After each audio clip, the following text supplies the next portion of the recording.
happy? Yeah. Hello, I'm Jim the Man, and today I bring you Virtual Decay. I hope you find enjoyment in my shitty-ass attempt at reading this story, and if you find the littlest bit of enjoyment, consider subscribing. It might help me out. Nintendo entered a partnership with Sega around 5 months before the launch of the Virtual Boy, so development had already begun before the console was even released. The idea was to have the game ready by launch day, which would leave people even more surprised and consequently make them more invested in Virtual Boy. Nintendo hadn't done this out of a desire for a truce with its competition. It just wanted to use Sega as means of promoting its new product. However, Sega also had an idea against Nintendo. They would develop a revolutionary game taking advantage of the Virtual Boy's technology. They aimed to make this game the biggest hit of the year and even more revenue than Nintendo, and have more revenue than Nintendo itself. Production of this game began in a hurry, which led to an eventual crush of development. Everyone had only 5 months to deliver everything that was needed to complete the game in its entirety. So at a meeting with the president of Sega along with his other executive, the decision was made to double work of all employees. Their breaks would be reduced while maintaining the health of the employees, all to try to speed up development of the game before its release. But Trevor decided to confront Lucy, the person who ran the project, in her office to try and lessen the crunch time. Ma'am? Yes, Trevor. It's about how much time we work each day. It's starting to get stressful. You realize you're the fifth person confronting me about this, and you know what I said? What, ma'am? No. Trevor, you have to understand that this is an opportunity to explore different opportunities. And when Nintendo gave us that chance, we, of course, had to reach for it. And sacrifices have to be made in order to reach that goal successfully. Virtual reality is a limitless idea that barely anyone has scraped the surface. So a bit of rushed development needs to be enforced to reach the deadline to make a game on the same the Virtual Boy launches. But ma'am, what about people's physical and mental health? If we took more breaks, it would help all of us to be motivated to actually complete the project instead of working us to the bone. Learn to adapt to the circumstances, Trevor. If you can't do a simple task, then I don't think you're cut out for this. But just because you can't doesn't mean you... Please, Trevor. I'm trying to give you a suggestion here that at least you can do is just think about it. We need to ensure this work for the company so it creates other opportunities in the future. It's really not that hard to understand a simple concept like this. I'll try my best, but keep my word in consideration, please. Good. Now please return to your station. After that confrontation, we fast forward to 4 months that had passed, and the game was only halfway through its development, estimated of 7 months to 1 year to complete. The Virtual Boy presented several problems and limitations in the development of the game, and this delayed the whole process a lot. All of the executives of the company became desperate and their health slowly drained. Some stayed home, missing their first hours just to get more rest. One of them being Trevor. Trevor ran late and he accidentally bumped into Vice President Lucy while trying to get to his workstation, but Lucy confronted this about him. Late to work again, I see. Sorry, ma'am. I didn't see you there. I'll do better next time. Avoiding my question is not helping out with the situation. I wasn't trying to... Trevor, we want this game out, not just to be sloppy and be overworked. But ma'am, I am overworked. See, that's my problem. I just saw you run to an overworked person sprint just to clock in. Be real with me here. You clearly have energy. I might have to consult the president about this with your behavior. and the rest of the employees clocking in late. But that really wasn't my intention, ma'am. You know how hardworking I am. So please, be more lenient on your coworkers. We're trying our best for the company. Depends on my mood. Now, if you excuse, I need to consult the president. Both Lucy and Trevor walked the opposite direction from each other. As Trevor walked to his station, Lucy walked away with her heels clicking on the floor. Due to Lucy's confronting the president about the employees checking in late, it was decided that they would take the work to the extreme that month. You little... Simmy, completely removing the breaks from all employees and making them work even harder than before. Some employees even decided to get sleeping bags to stay at Sega headquarters. That month became known as the month of hell among the employees. No one could stand to work in that company anymore, as they couldn't handle the heavy, crunching stress they've been going through. Who was the programmer mainly for Virtuous Sonic the Hedgehog, in addition to being in charge of making some sprites for the game? Trevor was exhausted. He lost weight due to poor diet, and his back hurt due to so many hours of sitting in front of a computer. His fingers throbbed and sore, ramping headaches due to constant typing on a keyboard, and the worst part was he couldn't speak out for Sega. specifically Lucy would cut his pay. Higher-ups never heard Trevor's pleas. Everyone was forbidden to leave the company until the game was finished. Trevor spent a whole month away from his family without any form of contact, as he was only allowed to. Without his living conditions, it was a living hell to communicate once, spending less time with his family or with anyone while at work. Meanwhile, Louisa was in the final months of pregnancy with the couple's second child, but Trevor was prevented from being there for them during his work. While Trevor was running to another employee's desk to deliver an unfinished Virtuous Sonic the Hedgehog cartridge, he ended up having a serious cardiac arrest due to the effort he had made that day, and unfortunately died before he even got to the hospital. After that day, the company was never the same. Trevor's body was put to rest and then buried at his funeral, where Louisa and Eduardo watched in tears as they buried the most important person in their lives. Before Trevor's death, he was carrying a Virtuous Sonic the Hedgehog cartridge in his hand. So after his death, he continued to hold the cartridge in his hands as he lay on the ground. Due to his death being so sudden, his soul was purged from his body and transmitted directly to the cartridge instead of passing to the spiritual plane. Thus, basically reincarnating in a reality inside the cartridge as a completely different being. The version of the game cartridge and the cartridge had severe glitches and bugs because it wasn't complete. One of these glitches was in the Sonic sprite, which had its body completely black. Trevor's soul inside the cartridge used that bugged sprite as a physical body for itself. So Trevor wakes up with some lost his memories, as he was confused and hated the fact he was a Sonic glitch, which constantly reminded him of his abuse, leaving him with only the memories of his wife, his children, and his incessant hatred for the company responsible for the loss of his life, Sega, all which happened in less than a second for Trevor. After Trevor's death, the changes made to the company were reversed.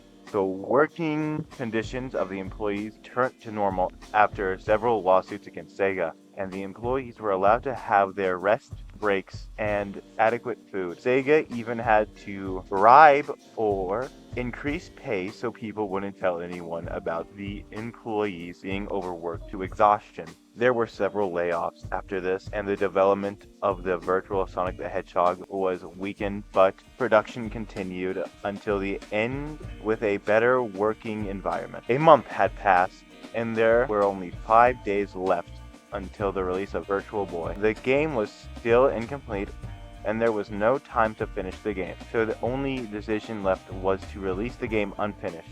Some quick changes, patches, and slight bug fixes were made to try to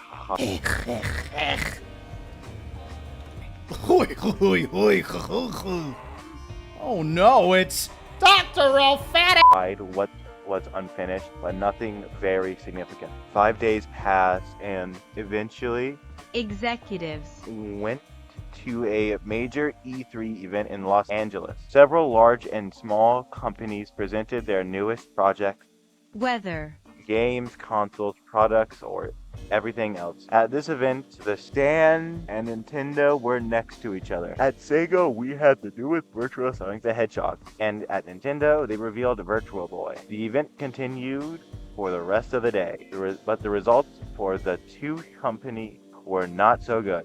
The Virtual Boy managed to sell quite a bit, but it didn't even come close to Nintendo's expectations when people reacted to it. Next stood apart with a huge screen, showing a preview of the gameplay of the Virtual Sonic the Hedgehog. Many people passed by impressed that it was a Sonic game for the Virtual Boy, but when they saw the preview of the game, they quickly left as if they lost interest in the game. Just looking by it, that was Sega's biggest failure. Only 5, one of them being a man named Cook, and paid for a cartridge of the game. Days, weeks, and months passed, and Virtual Boy only became more and more of a failure. Days after the event, Sega decided to simply closet all of the cartridges of Virtual Sonic the Hedgehog and completely discontinue selling the game. It was impossible to continue with something that sold only one copy of the many produced. Hundreds of cartridges were hidden storage room in the company. Everyone gave up on that, continued with their next project at the company, Sonic Labyrinth. Lucy was disappointed and upset. She couldn't understand why everyone had rejected discussing the game that everyone had put so much effort into developing. So she remembered that she had bought a Virtual Boy at launch and left it at home. She quickly went to her room with the hundreds of cartridges and picked one to take home back to Japan. She decided to play the game and try to understand why everyone hated it. Then night falls. Lucy goes to her car and drives straight home. When she arrives at her house, she leaves the cartridge next to her Virtual Boy, which was already on the table. She goes to the bathroom and takes a shower, her dinner, and finally gets to the Virtual Boy. She sits down at the table and inserts the concert into the console, then puts her head into it. The console turns on, and the typical warning messages appear. A simple song similar to the Green Hill Zone theme plays in the background before the title screen appears. And then the option to Activate. the automatic pause appears, but Lucy decided to leave it deactivated due to not thinking it mattered in the overall game. Then the start screen appeared. In the background, a very different remix of the Sonic 2 title screen theme plays. You can see several stages of the game passing from right to left, and of course, in the center, a very small animation of Sonic turning to face the screen inside a wagging finger similar to Sonic 1 and 2 title screen. Virtual Sonic the Hedgehog. Appearance. Sonic's appearance also looked significantly different.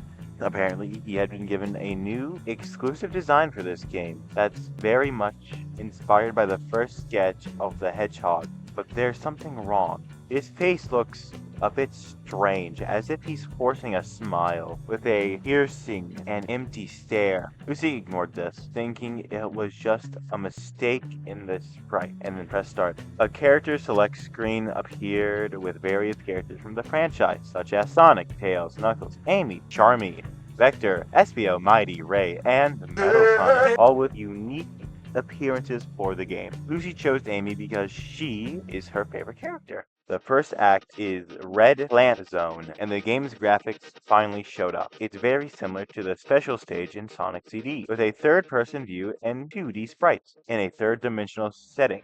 The stage is made up of several black squares with red edge that makes up the floor, and around them some sprites of trees that are always facing the player. In addition, in this game, we see what is perhaps the first boost. Then Lucy moves through the stage, destroying enemies, jumping through holes, doing all sorts of standard Sonic game activities. Because the game was fast-paced, the stage ended up being really short because of the simple learning curve, so Lucy soon reached the end of the first act. Then came the second act, but in the text where it should have been written, there was only the stage followed the same patterns as the first act, only difference that there were more holes that could lead to death. Lucy reached the end of this act without major problem, but when she touched the rotating planet, the game crashed and froze. Lucy is confused, but the freezing doesn't last long. After a minute, a single frame flashes on the screen, showing a weird red smile for less than a second. Lucy gets a slight fright, but she thinks it's just a mistake, so she continues to the third act, where we have the first battle against Dr. Robotnik, who used a robot that shot spiky balls at the player. Lucy ends up losing a life, but she managed to defeat him. After that, a capsule with animals appeared Further. on in the screen. Lucy goes straight to the capsule, and just before reaching it, dark-looking Sonic runs at extreme speeds towards Amy, and the screen instantly turns red. Lucy gets a huge fright from that, and tries to get her hand out of the Virtual Boy, but her head seems to be stuck to the console, and even with a force, she couldn't get it out of her. In the background, an unfamiliar voice appears, reciting, "Come and find me. I need to reward your perseverance." Then a fourth act appears. It's basically the first act, but everything besides the ground is completely red. Lucy moves on, and the enemies appear in the same places with human eyes. But when she gets close enough to them, static appeared for a few Thousand. and the enemies simply disappear. Lucy moves on through with the same Phase. she had passed before. She arrived at what was the end of the stage, but the sign is no longer there. Looking to the side, there was a path that wasn't there before. Lucy went ahead without choosing the path that had been cleared. She walked for about 25 seconds until a different version of the drowning scene from Sonic 1 began to play slowly. Lucy was terrified and began to use the boost. Lucy didn't know what was happening or what was behind her, so she kept running. The background of the stage started to flash with the rhythm of the music. Lucy kept running non-stop, holding the direction pad as if her life depended on it. Lucy continued to run non-stop for a few minutes, terrified, but after a while, she decided to stop and look back. She turns around and walks back a little without facing anything wrong. She turns forward again and runs, but moments later, Genesis X appears behind Amy while she is running. He grabs her legs and pulls them apart, breaking her body in half. Lucy is horrified and traumatized by the scene and again tries to get her head out of the console, but to no avail. Her head is completely stuck. Amy appears again in the same phase, crawling while her organs and guts drag along the ground, until Genesis X again appears next to Amy, and then crushes her head with his foot, and then looks at the screen, carrying Amy's body with her head completely disfigured and organs falling to the ground. She finds herself in a state of shock after that whole scene. Her legs and arms are shaking, and she can't understand everything that's happening. She thinks it's a dream, a nightmare that she needs to wake up from, and she kept trying to get the console away from her face, and once again she fails. She sweats cold and her hands are freezing. She has no choice but to continue until the end. After all that, the character selection screen appears again, but without Amy. Lucy tries to choose Sonic, but an error found prevents her from choosing him. And then soon after that, a quiet static appears, and Sonic disappears. Lucy then randomly chose Espio, while Despairing. the next stage is the Submerged palace. zone. The environment was, as the name implied, is a palace that is submerged in water. So this would be the labyrinth zone of this game, especially has the same abilities as Knuckles Chaotix.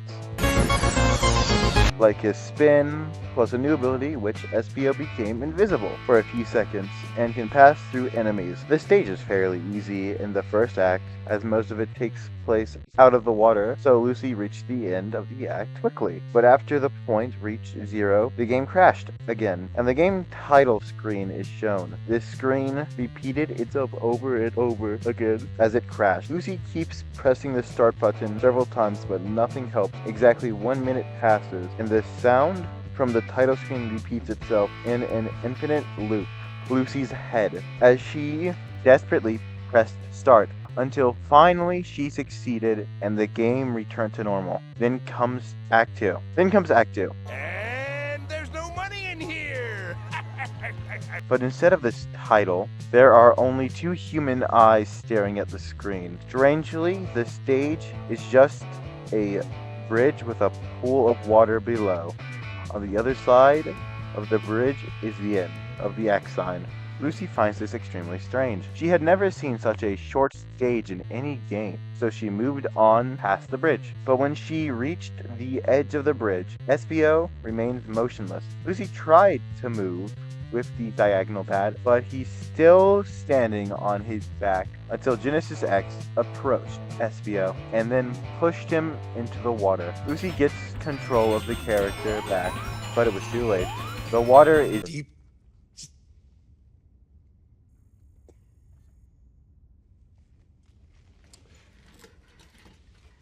Blow A train. What? I'm not kidding. Go over there, pull out A train's cock, and blow him. and Lucy is unable to get out of there. Even using the spin, it isn't enough. It isn't possible to use the dash at this time, as the stage didn't have any rings. Lucy kept walking and running around in circles trying to escape, but it was no use. Until the inevitable came, the drowning music started. Lucy, desperate again, and tried to get out of that hole at any cost. Seemed even slower than normal. But the more Lucy struggled, the faster the music sped up. You could see SBO slowly suffering as he completely lost his breath. Lucy started to cry and wave the controller, completely terrified, as she witnessed SBO's agony in front of her, until finally the music stopped and you could see SBO lying lifeless in the water, bleeding from the mouth and eyes. In a moment of shock from Lucy, a message appeared on the screen. Your ignorance caused the suffering of those who didn't deserve it. Not even God will save you now. You're doomed. Lucy struggled in her chair trying to get rid of it, but she feels weak. She feels as if she is slowly losing control of her own body. She begins to hallucinate in her vision. She sees the image of the people she worked at Sega, exhausted, passed out on the ground, and overworked to the bone. What? Lucy is confused about how these cameras came out, and thinks who would play the sick joke on her, but she continued to play the game so she could uncover who had done this. Then she chose Mighty, Your sins surround you. after which the screen appeared, complete, dark, and empty. Out of the darkness came Mighty, with an expression of disgust mixed with anger and sadness, along with tears. What's wrong with you? We didn't deserve this. We did what you asked. You ignored our plea, and you just came and destroyed our lives. I will make you regret. As Mighty's last dialogue began to glitch, the screen began to shake, and as he finished speaking, his hole begins to crack in half on his head, and the more the screen shakes, the more it cracks, until his head is completely split in half, leaving his brain exposed. Lucy, again terrified, begins to cry, and decides to close her eyes. Open your eyes, Lucy, and face your destiny. You have nowhere to run, and you can't hide. The end has come. Lucy opened her eyes, then sees Genesis X standing in front of her, looking straight at her while pointing his fingers in her direction. My life was wasted. Not even a sense of happiness in my final moments. A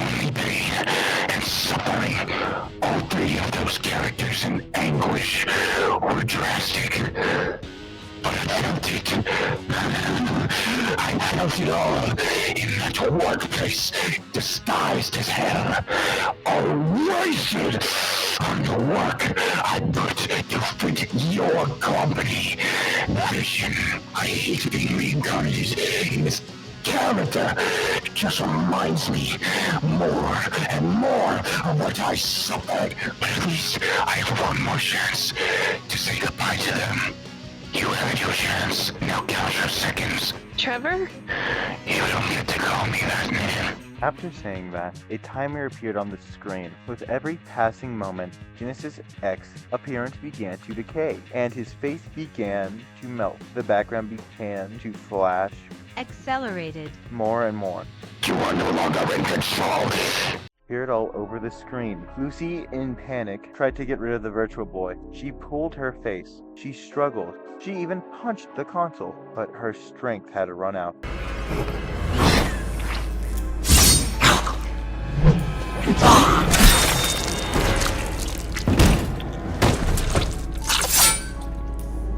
Good thing I brought my axe king. It was then that, with 35 seconds left, everything got even worse. The whole screen started shaking. The noise became so loud that Lucy's eardrums were almost completely raptured, while the screen flashed at abrupt speed without stopping. Lucy screamed and cried in pain, trying more and more to get rid of that thing until her body completely stopped moving and the count reached 0. All of this time, Genesis X was Injecting. into Lucy's brain and nerves. Throughout Prolonged. use of the virtual boy, Lucy was still, Conscious. but she had completely lost control of her body, and now Genesis X had full control of her body remotely. She finally managed to remove her face from the virtual boy. Her face was completely Scarred. in the area where the console fit. Her eyes were completely red and dry. Lucy, at Genesis X's command, walked helplessly to the kitchen and picked up a knife from the counter, then slowly brought the knife closer to her until she makes a deep cut in her throat. Her neck began to bleed uncontrollably as Lucy screamed, groaned, cried, and she falls to the floor and began to struggle and squirm in pain until, after so much bloodshed, her life ends. But now, Genesis X, now standing near her corpse with a huge smile on his face, while he laughed sadistically next to Lucy's, who was on the floor with her neck cut open. Nobody came to save you. Lucy hasn't been to work for over a month, which worried the whole of Sega, who decided to call the police to her house. Arriving at the house after breaking in, Lucy's body is found in the kitchen, already in a state of decompilation. With the knife by her side, the police investigated the area and took all the necessary measures until Lucy's body was taken away on a stretcher. Meanwhile, Virtual Boy was taken as evidence or some clue to Lucy's murder, because it was near her at the time, but was eventually concluded after the investigation it had nothing to do with Lucy's murder, and the Virtual Boy was given back to Sega Japan since that was her workplace. But after a full month of investigations, Culprit. was never discovered, as there were no more of a lead to her murder and was a mystery to this day.